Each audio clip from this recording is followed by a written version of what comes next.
Hello बच्चों, कैसे हैं आप लोग। आज बच्चों मैं आप लोगों को एक नया टॉपिक पढ़ाने वाला हूँ जिसका नाम है व्यंजन।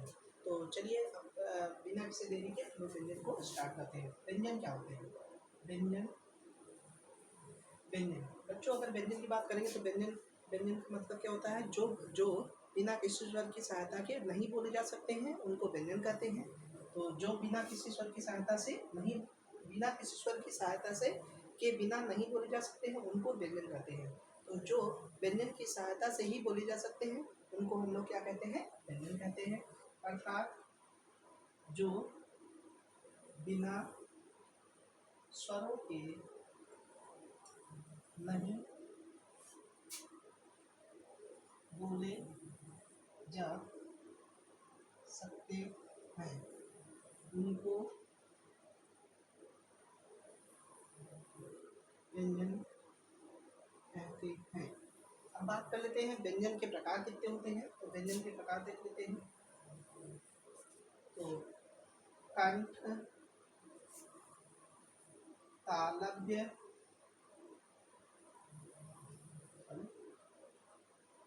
मूर्धा, दंत और ओष्ठ। फिर बात कर लेंगे हम लोग दंत ओष्ठ की। दंत ओष्ठ तो कंठ के आधार पे क ख ग घ अंगा हो जाएगा, अर्थात का वर्ग हो जाएगा क ख ग घ अंगा हो जाएगा। तालव्य के आधार पे च हो जाएगा यहाँ, अर्थात चा वर्ग हो जाएगा च छ ज ज निया हो जाएगा। फिर हो जाएगा टा वर्ग हो जाएगा, फिर ता वर्ग हो जाएगा और इसमें पा वर्ग हो जाएगा। अर्थात ट ठ ड ढ अड़ा ता था द धा ना प फ ब भ म और इसमें हो जाएगा वा। तो का वर्ग हो जाएगा, इसमें का ख ग घ गंगा हो जाएगा, इसमें चा वर्ग हो जाएगा, चा च ज निया हो जाएगा, टा वर्ग हो जाएगा, टा ठा डा डा अड़ा हो जाएगा, इसमें ता वर्ग हो जाएगा अर्थात ता था धा ना हो जाएगा और इसमें पा वर्ग हो जाएगा अर्थात पा पा भ मा और दंतोष्ठ में क्या आ जाएगा? वा आ जाएगा। तो इतना हो गया हमारा। अब बात कर लेते हैं कंठ तालु का। कंठ तालु, फिर बात करेंगे कंठ ओष्ठ। कंठोष्ठ में क्या आएगा? तो बेटा कंठ तालु में आएगा आपका ए और आय आ जाएगा और इसमें आ जाएगा हमारा ओ और आओ हो जाएगा,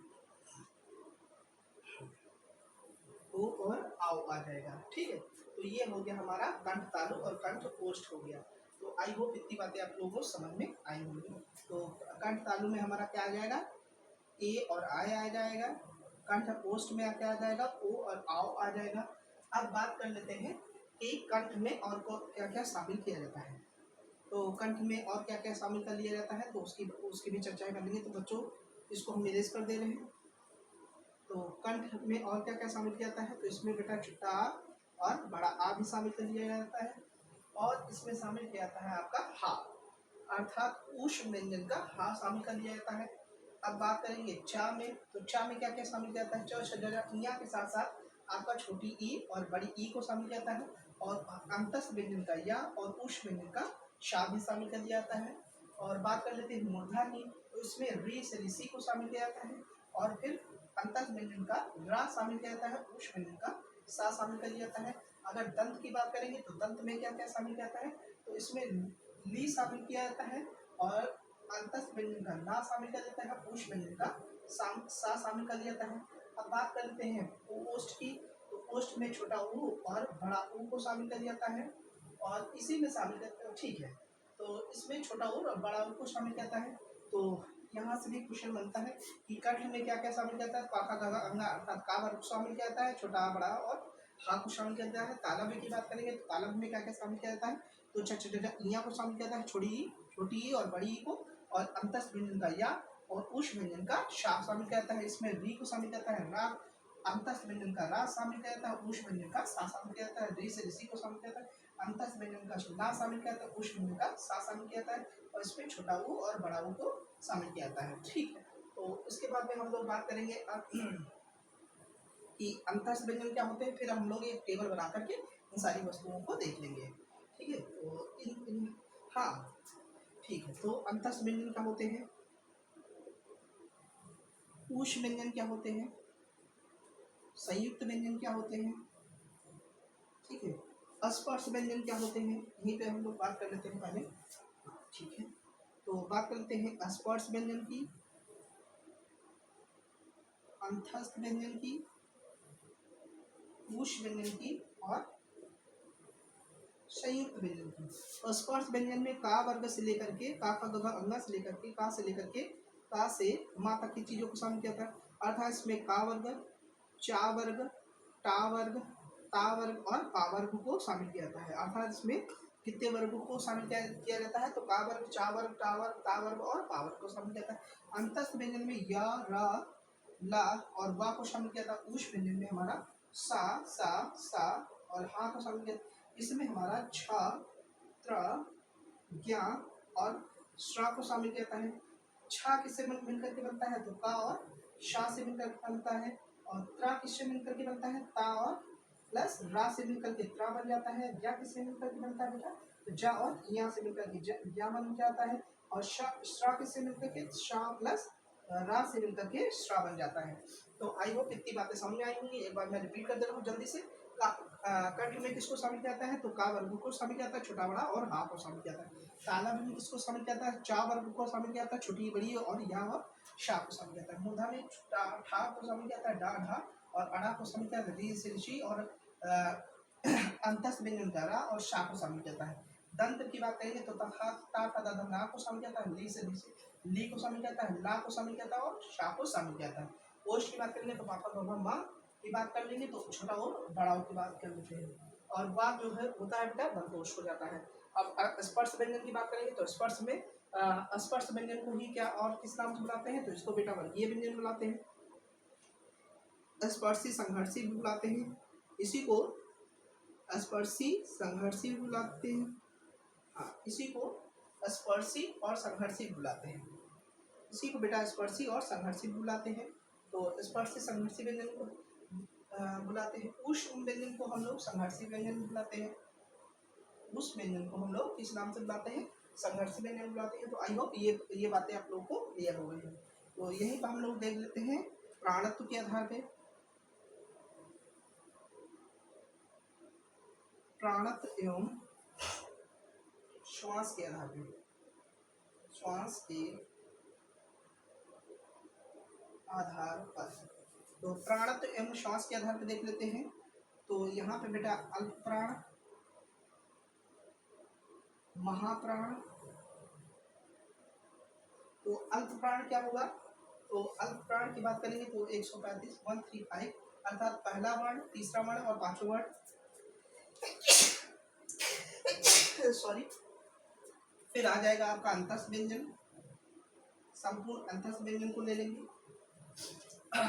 बात कर लेते हैं महाप्राण की, तो इसका फॉर्मूला होता है 24, दूसरा वर्ण चौथा वर्ण। इसमें बेटा संपूर्ण उष्ण व्यंजन को शामिल कर लिया जाएगा, इसमें स्वरों को भी शामिल किया जाता है। तो इसमें जो है स्वरों को भी, संपूर्ण स्वरों को भी शामिल कर लिया जाएगा, ठीक है। तो अल्प प्राण में 135 अर्थात पहला वर्ण, तीसरा वर्ण, पांचवा वर्ण, संपूर्ण अंतस्थ व्यंजन और स्वर को भी शामिल किया जाता है। फिर महाप्राण की बात कर लेते हैं तो दूसरा वर्ण, चौथा वर्ण और उष्ण व्यंजन। फिर बात करते हैं अघोष की, अघोष की बात करेंगे तो इसमें दूसरा वर्ण और चौथा वर्ण है, दूसरा वर्ण पहला वर्ण और दूसरा वर्ण आएगा। और फिर बात कर लेते हैं सघोष की, तो सघोष में अगर सघोष की बात करेंगे बेटा तो इसमें आपका तीसरा वर्ण, चौथा वर्ण और पांचवा वर्ण आएगा। और अगर बात कर लेते हैं हम लोग, ये यहीं से क्वेश्चन बन जाता है कि अल्प प्राण, प्राणत्व के आधार पर कितने प्रकार के स्वर व्यंजन होते हैं, तो अल्प प्राण, महाप्राण, अघोष और सघोष होते हैं। तो अल्प प्राण में किसको 135 अर्थात एक पहला वर्ण, तीसरा वर्ण, पांचवा वर्ण आएगा, फिर अंतस्थ व्यंजन आएगा और संपूर्ण स्वरों को शामिल किया जाता है। फिर महाप्राण की बात करेंगे, दूसरा वर्ण, चौथा वर्ण, उष्ण व्यंजन को शामिल किया जाता है। अघोष की बात करेंगे तो पहला वर्ण, दूसरा वर्ण होगा, और सघोष की बात करेंगे दूसरा, तीसरा, चौथा और पांचवा वर्ण होगा। फिर कई बार पूछा जाता है कि अर्ध स्वर किसे कहते हैं, तो अर्ध स्वर, तो अर्ध स्वर बेटा क्या हो जाएंगे, या प्लस वा हो जाएगा। आई होप इतना आप लोग उतार चुके होंगे। तो एक बार हम हट जाते हैं जल्दी से, आप लोग इसका स्क्रीनशॉट ले लीजिएगा और इसको हम इरेज करते हैं।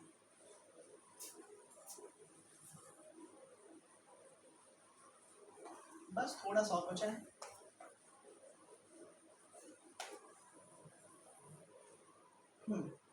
अब बात कर लेते हैं बेटा कि लुंठित व्यंजन क्या होता है। ठीक है, तो लुंठित व्यंजन क्या होता है तो उसकी बात कर लेते हैं। प्रकम्पजात व्यंजन क्या होता है उसकी बात कर लेते हैं। तो लुंठित व्यंजन क्या होता है, तो लुंठित व्यंजन की अगर बात करेंगे तो लुंठित व्यंजन क्या होता है बेटा, लुंठित व्यंजन आपका होता है, ठीक है, आपकी बात कर लेते हैं। लुंठित व्यंजन कुछ और व्यंजन होते हैं जिनकी हम लोग चर्चाएं कर लेते हैं।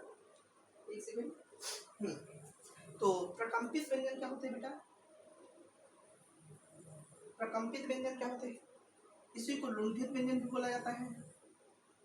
लुंठित व्यंजन क्या होते हैं, इसी को कंपन जात व्यंजन भी बोला जाता है।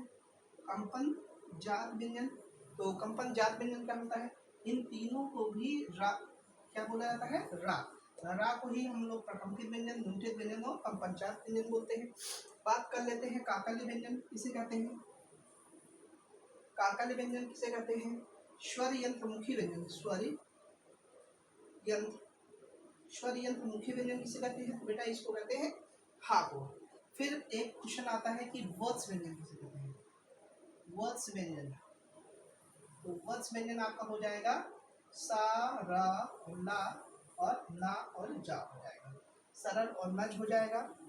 अब उसके बाद में पूछा जाता है कि आगत व्यंजन किसे कहते हैं, तो आगत व्यंजन देख लेते हैं। आगत जा फा, इनको आगत व्यंजन, सॉरी जा और फा, इसी को बेटा विदेशी व्यंजन भी बोला जाता है, विदेशी व्यंजन बोला जाता है। इसके अतिरिक्त कुछ और आगत व्यंजन आते हैं जो आपके का, यहाँ पे नीचे बिंदी, खा नीचे पे बिंदी, गा नीचे बिंदी, ठीक है, तो यही आपके हो जाते हैं आगत व्यंजन। मूलतः आगत व्यंजन जा और फा होते हैं, इन्हीं को विदेशी व्यंजन बोलते हैं। लेकिन अगर का के नीचे बिंदी लग जाता है, खा के नीचे बिंदी लग जाता है, गा के नीचे बिंदी लग जाती है, तो इसी को हम लोग आगत व्यंजन के नाम से जानते हैं। तो आई होप इतनी बातें समझ में आ गई होंगी। तो आगे चलते हैं थोड़ा स्पीड से। बेटा संयुक्त ध्वनियाँ क्या होती है, क्वेश्चन आता है कि संयुक्त ध्वनि को पहचानो, जैसे क्रम, जैसे प्राण या अन्य, ठीक है। तो संयुक्त ध्वनियाँ क्या होती है, क्रम प्राण, ठीक है। और फिर बात करते हैं संयुक्त ध्वनियाँ, ठीक है। संयुक्त ध्वनियाँ, संपृक्त ध्वनियाँ क्या होती है, संपृक्त ध्वनि क्या होती है। फिर द्वित ध्वनियाँ क्या होती है, द्वित ध्वनियाँ क्या होती है, तो संपृक्त ध्वनियाँ क्या होती है, कंबल और आपका दूसरा हो जाएगा संबल। अर्थात देखिए यहाँ पे कंबल और संबल दोनों एक जैसे लग रहे हैं बोलने में, कंबल और संबल, ठीक है। अब बात कर लेते हैं द्वित ध्वनियों का, द्वित ध्वनियों की बात कर लेते हैं। जैसे दिल्ली, जिसमें आधा आधा शब्द होता है, उसको द्वित ध्वनियों के नाम से जाना जाता है। इसी को बेटा एक नाम और से द्वित ध्वनियों को एक और नाम से जाना जाता है, जिसको सम ध्वनियाँ भी बोलते हैं, ठीक है। तो अगर वीडियो अच्छा लगा हो तो प्लीज़ लाइक और सब्सक्राइब करिए, और मैं आशुरी से भैया आपको मिलता हूँ नेक्स्ट वीडियो में। Thank you so much.